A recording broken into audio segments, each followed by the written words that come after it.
And our view is that if you should not allow the creation of a walled garden, which means that you need to have interoperability and portability across platforms. When I go to meet, or when I've gone to meet Mr. Modi, he gives you his undivided attention for that, whatever time he has allotted. I believe India's internet economy will be transaction-led. It will not be advertising-led.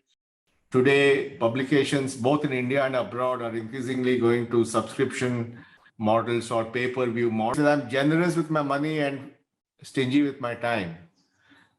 Because for me, time is the only resource which is finite. It's a good idea not to take your devices into a meeting because then, you get distracted. Simple rules are more effective.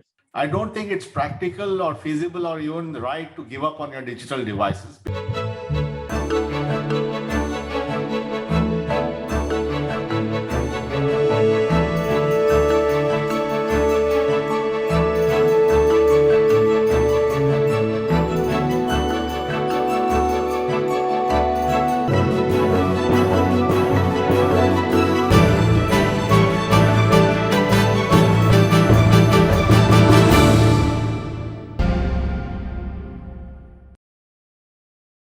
Hello, everybody. Welcome to Policy Talks. My name is Yatish Rajawat, and today we have a interesting or a distracted view of the world that we are going to talk about. Distraction is all around us. It is in our devices, including our smartphones and these laptops or computers that you are seeing. And we have two people with us to talk to us about that. Nilekani, founder and chairman of Infosys Technologies. Tanuj Bhojwani, senior fellow and a frequent writer on technology subjects at iSpirit. They've written a wonderful book, actually, on the art of bitfulness, which basically talks about how to manage our life, how to manage our productivity, where to devote our time, and how to get out of this distraction that basically now runs our life. So welcome, Nandan. Welcome, Tanuj. Thank you. Thank you. So I wanted to, first of all, ask both of you that what is the primary message that you want to give through this book that you've written? Well, I think let me start by saying that we believe that technology is enormously empowering, enormously useful to society, and both of us in different ways have been technology evangelists for a long time. However, I think the way we use technology, especially consumer technology, has to be done in a way that we get the benefit out of that, rather than being, doing things that other people would like us to do. And therefore, being on top of your technology and getting the best value for it is what this book is all about. And of course, the larger issue of how do we build ecosystems of the same type. Tanuj? That's it. I think the subtitle captures it, keeping calm in the digital world. If you keep calm, I think you'll be able to, like Nandan is saying, get on top of your life, live your best life, as well as build a society that we all would like to live in. So, I mean, keeping calm in a information-soaked world, and you quote Herbert Simon quite actively in your book. We are basically, what we are losing is our attention. And we all the time seem to be distracted with information or messages. And what you suggest is that not to spend less time, but to spend it better. Do you think that, most behavioral or habit gurus, have this formula that if you want to change behavior, or if you want to change the way you do things, you need to stop the bad or the toxic part of your behavior, like smoking. You can't half smoke, or you can't smoke less. You have to give up smoking. So how does this work in the digital world? Can we actually create, do partial detoxification and then pretend that we are now calm? Excellent question. Can I take this one? Basically, you put your finger on the message. Simple rules are more effective. I will not smoke is more effective than, at sometimes 98% of the times I'll smoke. I will not eat sugar is more effective than, I will try to restrict calories to less than this much and do complicated maths. Similarly, when it comes to digital, I don't think we're saying, because it's impossible. Think about it. It's impossible for us to even have this podcast right now without digital. So for us to have a blanket such ban is simple but ineffective. We're going to falter. So what is a simple set of rules that you can follow that lets you keep your sanity, keep your peace? And that's what we talk about in the book. We talk about how you can create simple boundaries, and through those simple boundaries, you have a choice at every moment. Am I doing deep work? Am I writing? Am I doing right now? And therefore, how do I be in the right zone for that work? Nandan? Yeah, no, absolutely. See, unlike cigarettes where, not smoking is good for your health, I don't think it's practical or feasible or even right to give up on your digital devices, because they are a source of enormous value, productivity, entertainment, information, communication. So they have massive value of that. So it's not about giving it up or leading some kind of a monastic existence. It's about using it in a more effective way to get the full value and remain calm in a chaotic world. You say another thing very interesting in the book. You said that, and it sounds like a guru statement, doing what we should, we know what we should do, but we don't do that. And because we find it difficult or, we procrastinate on it. I think the exact statement is doing what we know we should do feels hard and is known to be phenomenologically aversive, So I had a question on this. Does this aversiveness only apply to individuals, or is it applicable to institutions too? Anuj, you want to start? It definitely applies to individuals, right? In the sense that if you ask somebody like, I lost weight in 2021, about 30 kilos, and it's not, I was 31 then. It's not that for the previous 30 years, I did not know what to do to lose weight, right? I just had to do it. And, your questions on institutions, whether institutions find it hard to do what they should do, I think Nandan is better suited to answer, but institutions are made of individuals, right? So I know, I'm guessing we have a hint to the answer, but Nandan. No, institutions face the same challenges because often, also because people have finite roles in institutions, their tenure is fixed and the institution is much longer. They rather, push the football to the next guy, partly because they don't want to take the pain of the change, and partly because the benefit of the change will not accrue to them because they'll have retired by then. So institutions have some peculiar additional things that often prevent change from happening. Another thing, I don't know whether you have noticed, you walk into any CXO's office or, any minister or a senior bureaucrat's office, and you have a laptop, you have a computer, you have his mobile phone on the TV, and there is a TV forever on in his office. And then he's having a conversation with you and maybe with 8 or 10 people.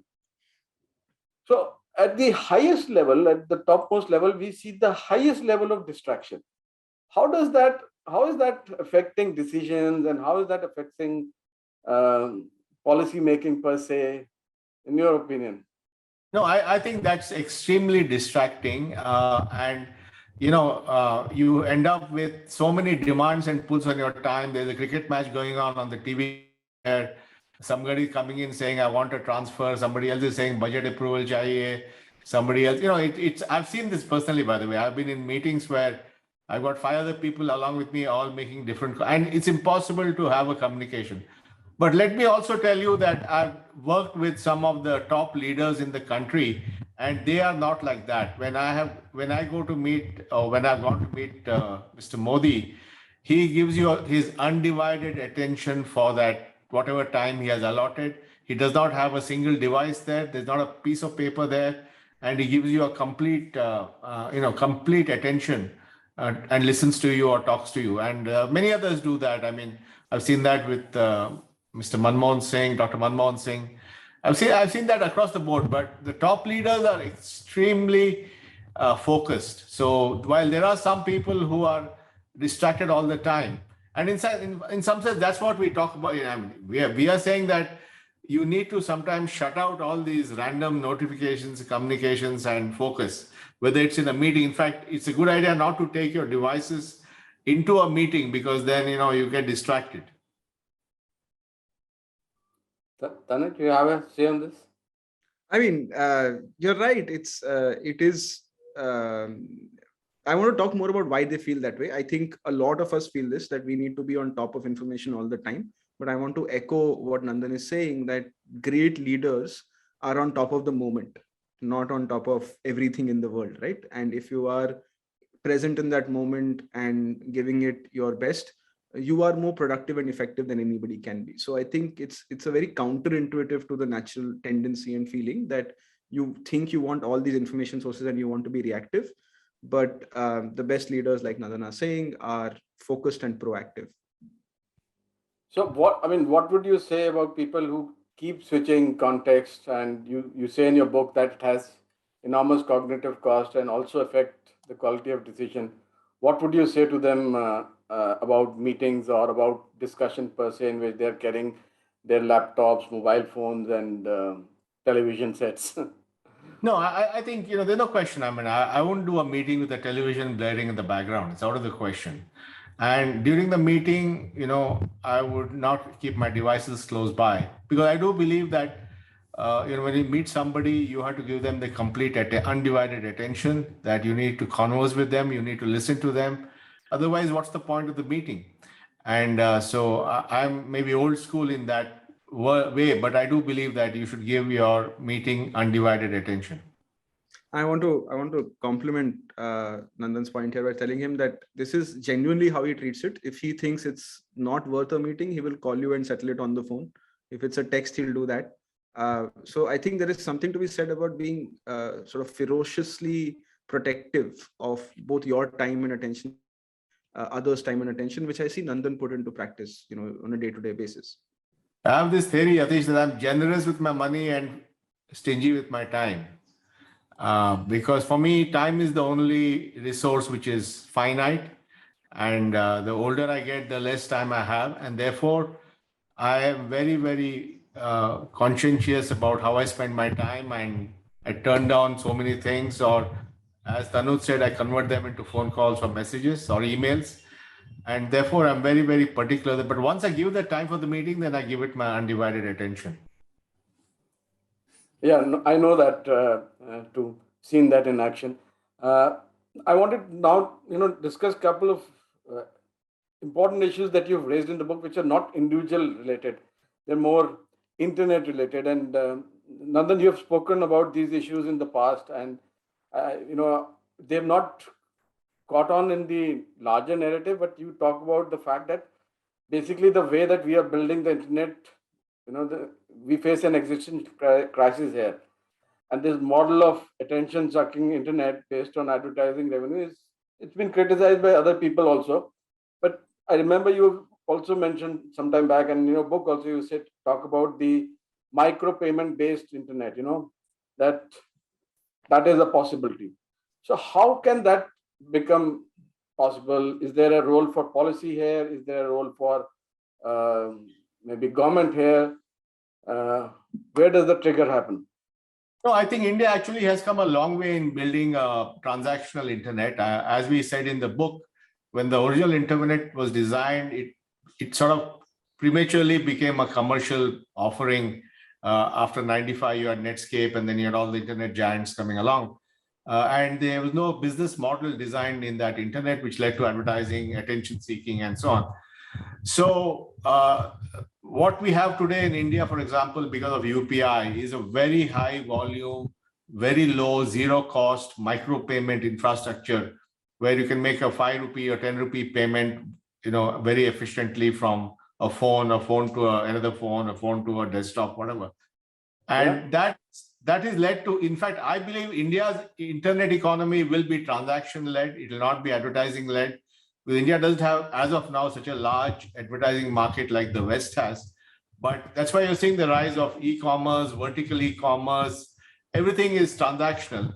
And unlike the old payment systems, which went from the physical world to the digital world, in this era, digital first payment system, the UPI, will start in the digital world and move into the physical world, where you buy your stuff from a physical store. So I believe that we actually have the infrastructure for a micropayment based internet, and I think it's happening already. Last month, UPI did 4.5 billion transactions worth over 100 billion. So it's a real system that's creating real opportunity for consumers, sellers, and for the ecosystem. I agree that it's revolutionized the payment system per se. But how has it created anything in terms of the content consumption? For instance, there is no social media entity which is based on micropayment, like a counterpart of Facebook. There is no information search engine which is currently based on the micropayment system. These are the 2 or 3 crucial, or there's no OTT platform. Even if it is micropayment, it will still consume our attention more than it needs to. But the other 2 infrastructure are still not, still advertising there. No, true. That is because of the advertising and the search and social media are dominated by global players and it'll be difficult for an Indian company. But for example, subscriptions today, you can do a Netflix subscription or a Disney Hotstar subscription using UPI, and you can use the auto pay so that every month you can debit your account with 5 rupees or 10 rupees or whatever it is that they're charging for the subscription. And you're also seeing a lot of enabling that to happen. Instead of we are enabling an attention sucking app to take over the attention of more and more people by facilitating the payment system. So look, if the existing apps that are advertising based and they are very dominant, you can't do much about that. But what you can do is make sure that new things that emerge are all transaction based, which is what is happening in India, by the way. All the companies are now transaction based, and even, for example, as you go towards the so-called creator economy, you will end up with creators selling on YouTube or Reels or TikTok, and they'll all be transaction based. A nuanced view of this that I was just at the Lit Festival having this conversation also where the social media platforms, what they don't realize is that through their own business model, they're writing themselves into obsolescence, basically like getting themselves, making it their own worst enemies. Because there was a time when Facebook and Instagram had a lot of content that we shared, our photos, our posts, our thoughts. And in that they inserted advertisements. With this creator influencer economy, all these free platforms, all these ad revenue platforms will basically be either advertising as put in there by Facebook or advertising as put in by influencers for their own, whatever they're shilling, to the point where these just become the billboards, right? This becomes the bad channels, but you still have your HBOs in that sense. If you go back to the cable TV eras, right, you have these premier places of content, and those could not have existed without a transaction economy. Right. So eventually, like Nandan is saying, instead of these large, very broad platforms, you will have small niches, each of them that you can selectively pay for, channels which are curated.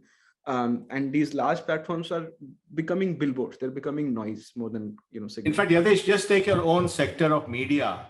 One of the biggest trends in media is subscription, publications. And today, publications both in India and abroad are increasingly going to subscription models or pay-per-view models. And a lot of people are going to them because they are willing to pay with the subscription as long as they get curated high-value content. So you're seeing that happening in media, both in the West and in India. And you're seeing the rise of many subscription-based media.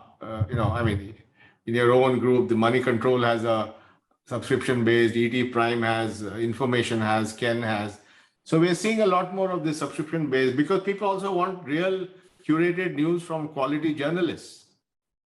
Yeah, but they're very small. Their news gathering teams are very small. Money Control is largely data. Nobody subscribes to. So people are still dependent on free content and free. So it's like, yeah, but that will 99% of it is still. I agree, but Bloomberg has become so successful globally. Bloomberg Media began as sort of an adjunct to Bloomberg terminals, but today Bloomberg Media has become a huge subscription business by itself. People who have nothing to do with the financial markets are subscribing to Bloomberg Media because they have excellent curated articles and opinions. Yeah. I want to take you to another part of this internet infrastructure model that you talks about, especially the winner takes all model of the internet. And this is affecting not just attention or people, distracting people. This is affecting a large segment of the several industries. Like the OTT has affected both the movie, entertainment, and print industry or media industry in a negative manner. Now, is there a way to intervene or prevent these winner take all model from establishing itself like it has done in the West? Is there a way that these companies can be prevented from becoming all powerful and all controlling? Is there a place for a regulatory control here? Well, a lot of the activity in the West is regulation and monopoly laws and so on to sort of do this. But our view is that you also need to do it through technology. And our view is that if you should not allow the creation of a walled garden, which means that you need to have interoperability and portability across platforms. So I should be able to, if I'm on one social media platform and I have a bunch of followers, I should be able to go to another social media platform and take my followers with me or take my user group with me, my contact list. And that if a new product comes, then we can move quickly. While you can do some of it through regulation and so on, it's also has to be done by take email. Email is something where I may be on Gmail, you may be on Yahoo, he may be on Hotmail or Outlook, and we don't care because the email formats are interoperable. Same with UPI. I can be doing UPI on PhonePe, you may be doing UPI on Paytm, Tanuj may be doing UPI on Google Pay. It doesn't matter to us. So I think building interoperable systems and where government or government-enabled organizations create these rails is a very important thing, which is what we talk about in the third part of the book. So you're talking about data portability and identity portability across platform for individuals. And interoperability in the sense, suppose who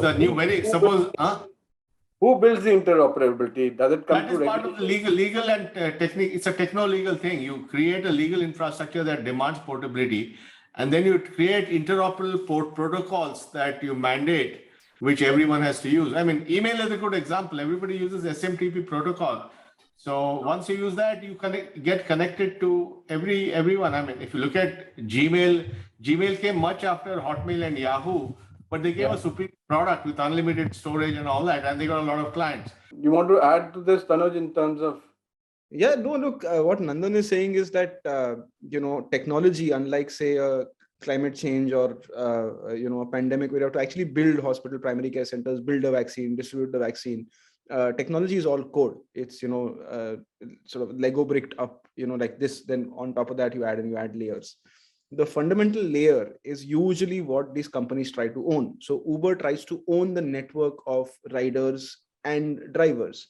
But that fundamental network, all you need to make it public or a public good is that the protocol itself is open. It is for anybody can sort of, latch onto it, just like with email. And that protocol needs to be... That is where the proprietariness of the protocol or the platform comes in. I mean, do you think Amazon or Uber will ever allow anybody to port over both their customer base and their seller base? You don't like, so this is where I love the maximum conflict is there. This is they will go back and say that we built it, we invested thousands, hundreds of millions of dollars in this over the last so many years. Why should we open it up? No, I mean, the question is, why should they not, right? I mean, I'm sorry, but this is also our world and our society that we live in, right? The idea is that... So what is the argument there from a larger social point of view? Look, there is tremendous power. So first of all, these networks are built, not necessarily, so they've invested a lot in changing behavior and changing habits. And if they have a successful trust with the consumers, I don't think people will switch out, just because. They can still continue to offer better service, innovation, more features, and consumers will stick to them. Nobody's taking away that right. The idea is that today it's a virtuous cycle. If you already have a network, you tend to be getting more of the network because of what is called network effects, right? If I have to new buyer or a new seller, I will go to the platform where there are most buyers. So, right, it's always like it's that virtuous thing. Now, to give a fair chance at competition, that is the number one argument for markets. When there is basically that we need to rewrite the competition law one, and then we need to write maybe a data and an identity law second. And third, then we need to create a protocol, as Nandan is saying, that there needs to be a protocol that will talk to all these platforms and allow a third platform to emerge if needed, or if a third platform want to emerge. So to make it faster, I would reverse the steps. The steps are correct, but what I would do is that first we would make the protocol, right, and let markets come in and create new competing products on top of that, because something new like this creates opportunity. Other VCs will put in money. Users will see the benefit of having their data portable and being on an interoperable network, and you might start seeing the shift without the need for state intervention. But then if it's not happening, then state intervention accordingly in proportional quantities and in proportional measures can then help this change, right? That's what I think Nandan and I are both saying, that let private innovation also do its job. It's not just a state problem. So the account aggregator falls into this perfectly. Totally. It is an ecosystem of multiple players, and people are empowered with their own data. So a small business can get its bank statement or its tax details and give it to a lender, and a lender can decide to give you a loan. But you control the data, and you use a third-party impartial consent manager to navigate all this. And of course, the non-personal data draft had this provision that there would be data trustees who could aggregate data and build it for all other industries too. Yeah, that is for non-personal data. A is more for personal data of individuals and businesses. So how will it happen in the e-commerce space? I'm very keen to know. Well, there is this whole initiative called ONDC, Open Network for Digital Commerce, and ONDC has been set up. There's tremendous interest. Many people want to be shareholders. They've appointed a management team. And that will essentially disaggregate the pieces of commerce, which is suppliers, delivery, the technology in between, consumers, and allow more and more people to plug into an interoperable network using the ONDC protocol. So the ONDC protocol is a good example of an open protocol for e-commerce. Who does the logistics in the ONDC, and who owns the platform? So there can be multiple, today we are seeing great companies coming which are dedicated to delivery alone, like Delivery or Shadowfax or Dunzo, or so many of them out there, Elastic Run. I mean, there are many of them, all of whom do only delivery and logistics for a living. They will act as a third-party arm for this, can act as a third party.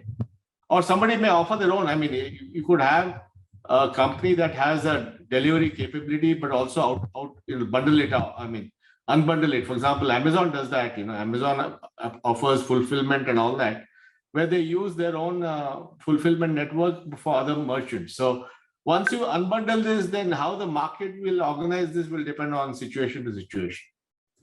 And how would who would be the customers? Who will onboard the customers on this platform? That could be multiple platforms. I mean, I may be a Paytm customer buying a brand from Mensa brand, get it delivered by delivery. So, or I could be a PhonePe customer, buying from some direct to consumer, Nika or something, and having it delivered with Shadowfax. So there are many ways to do this. So you're saying that all payment systems which are looking at entry into e-commerce could use the ONDC network, and they don't need to build their own platform. They can just plug in and play, and plug their. So they don't have to build an end-to-end e-commerce platform. They can connect to a large number of suppliers, and they can connect to multiple delivery platforms and offer the consumers an e-commerce service. That's interesting. So, I mean, who will own ONDC then at the end of the day? ONDC is a non-profit company being set up with multiple shareholders, but run as a non-profit, and government also has it's like NPCI for commerce. Oh, okay. Same structure, but the objective is to decentralize e-commerce. Yes. And to create a public commons of e-commerce which is interoperable, right? That's the more, it's not decentralized, but then this entity will also have some say, but the idea is that the core infrastructure becomes fair in a market competition wise. Fair to the buyer and the seller.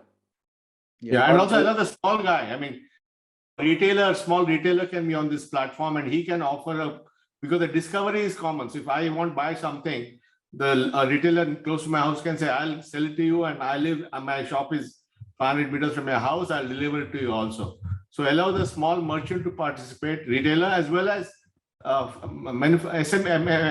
SME manufacturers can also offer their products directly onto this platform.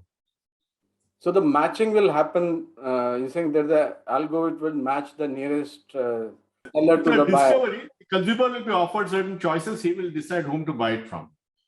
So you can imagine, Yatish, that there'll be like today there is, you go to Amazon or whatever, because the one place, it's the big, large place. And that was probably what was needed in the early internet. Today, when everything is on the internet, the needs of the consumer changes. Say, I want to decide that I want to shop local or I want to shop responsibly. So there might be another provider who only does that, where they do discover and trusting of brands which fulfill those criteria. There might be somebody else who does something else. And so, this is what you hope that many competition consumer choices will emerge when you have this kind of infrastructure, because the market is not one large market in the way that has been aggregated today. So I attended a workshop which ONDC had done to educate people about the platform, and the way they explained it is very different from the way you have explained it. I assumed that was the objective, but now you verbalized that objective much more clearly. So thank you for that. Thanks. I want say sorry, Nandan, you saying something? Thank you. Thanks, Yatish. No, just I want to now ask 3 questions directly related to individuals, the individual part of your book, which is one issue that you talk about is how journaling reduces stress, and you talk about the ability to cope with the anxiety, reduces symptoms of depressions, improves personal relationship, and you talk about something called as a working memory. Just tell our viewers about this connection between journaling and working memory, and elaborate on working memory a little bit more. Anuj. Yeah. So first of all, starting caveat, we try to do a lot of research and sort of make sure that what we are saying is not, as you said, guru-like, but more backed in fact and what we can prove. And sometimes you have to admit that we may not understand the mechanisms, but we understand the outcomes, right? We can show the correlation, we may not understand the causation. And journaling is one of those things where you can find numerous studies which with enough power to explain and say that on overall happiness and well-being, if you just do something as simple as what's called gratitude journaling, which is write down 3 things every day, what you are grateful for. It redirects your attention to what is good in your life. Do it for 21 days, your happiness levels increase, right? It's one of the few things we know that make you happy. So first caveat, it works. Why it works, we may not be able to answer, but what we can tell you is experiences which both of us share, even though despite our is that number one, when we write down, we both feel that we take it out of our mind and onto paper, which means that we can stop worrying altogether about that idea or that subject, because it's on a piece of paper. Second, if it's a journal or an actual, maybe a digital notes app that you use in one place, then all your thoughts. Which is the best app that both of you have identified for journaling? Pen and paper. I'm in pen and paper. But then how do you search on pen and paper, Nandan? No, I have a very good notification system where I do it by day, I do it by topic, and I also have a very good system of archiving in my email. So I have a lot of ways where I don't burden my short-term memory with things. I put them in the right place and forget about it. Similar, but digitally. Give me an example. You journal for today and you do it on paper. How does the email come into the play there? No, I'm saying there is a physical world. Some journaling I do in writing. I meant that parallelly, when I do digital things on my email, I do that. Right. So I use something called Roam Research, ROAM it's called network thinking. Basically, what it does is, short. I'll just give you the effect. Forget the feature list. The effect for me is that I can start writing without worrying about organizing. Right. So every time I feel like this thought is related to some idea, I just add a few hashtags.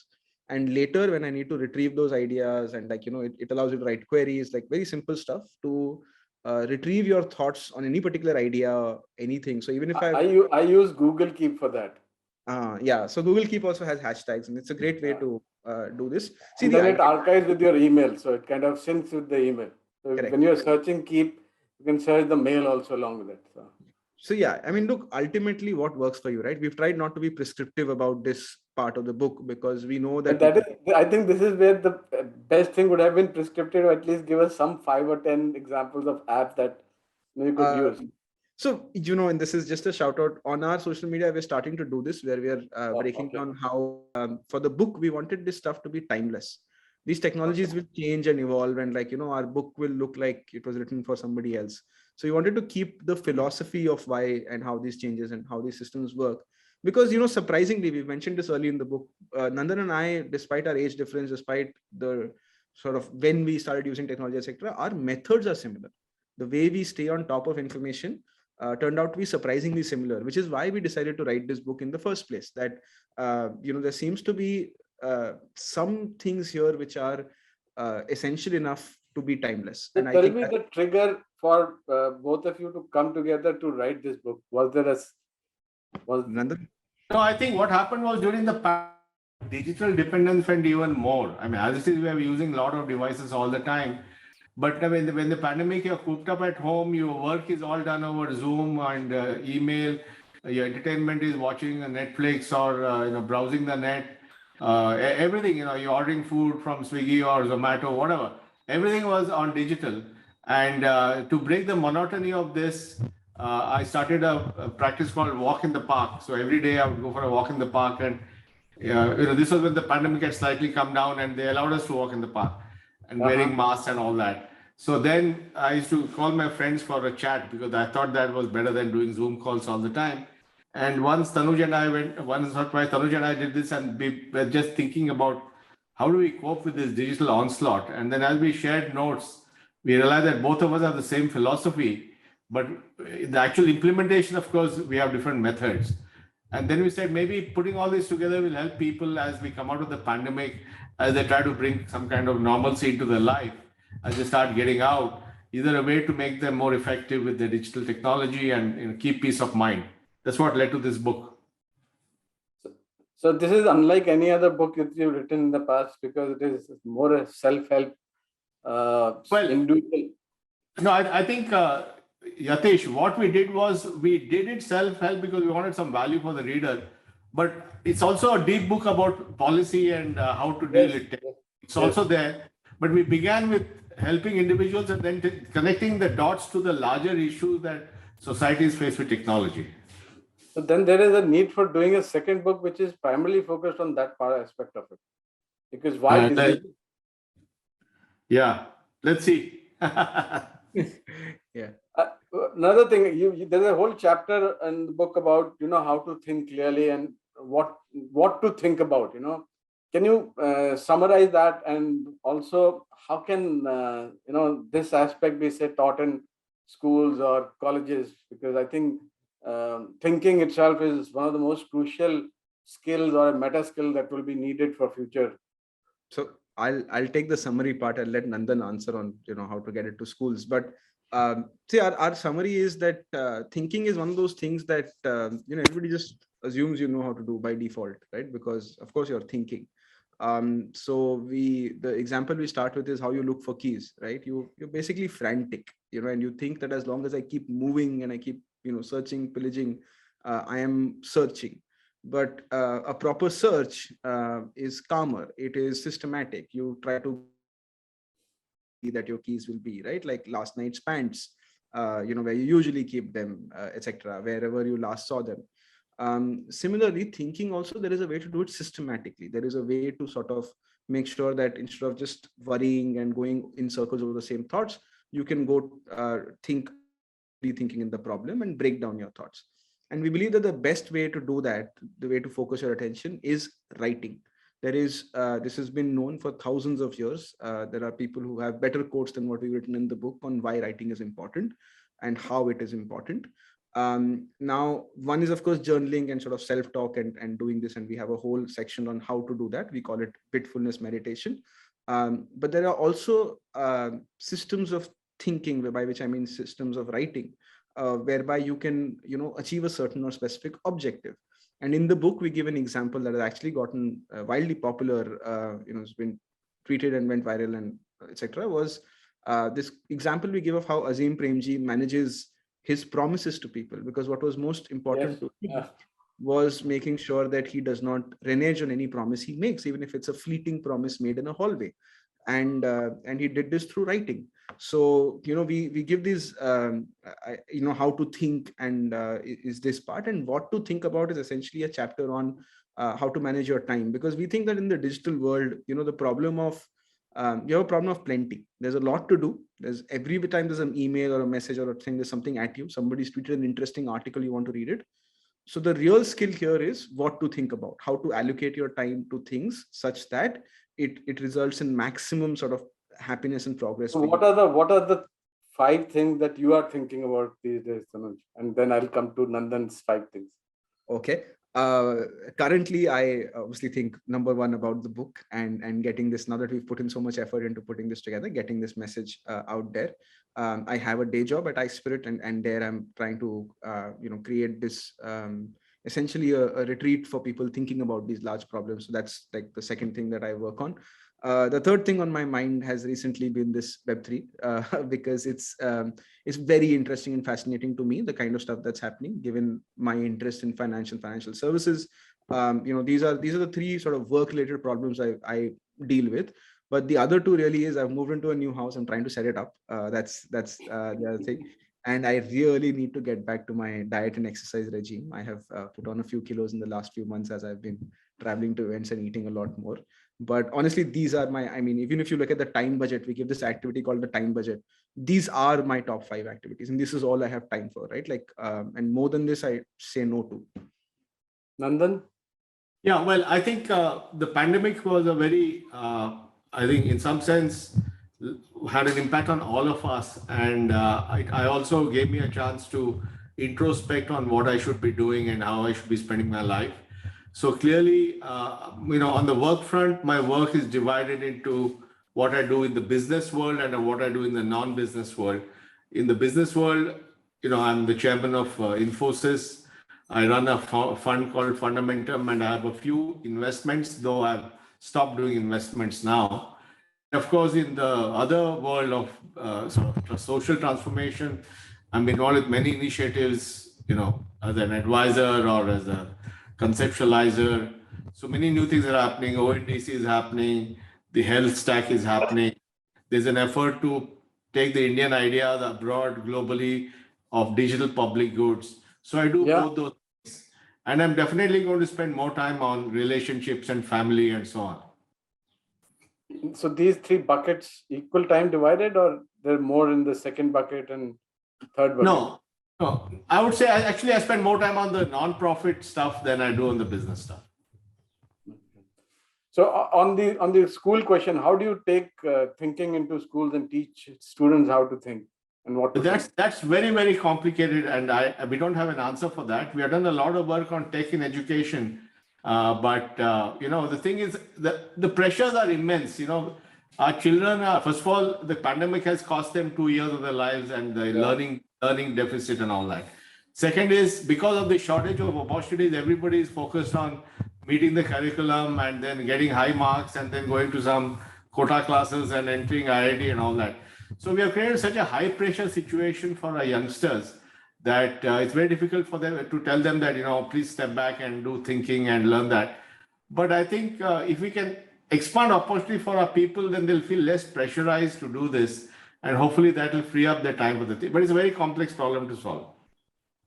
Yeah, especially with the kids more, they're far more attention starved than anybody else with all these games and all, especially these tactile games on mobile phone.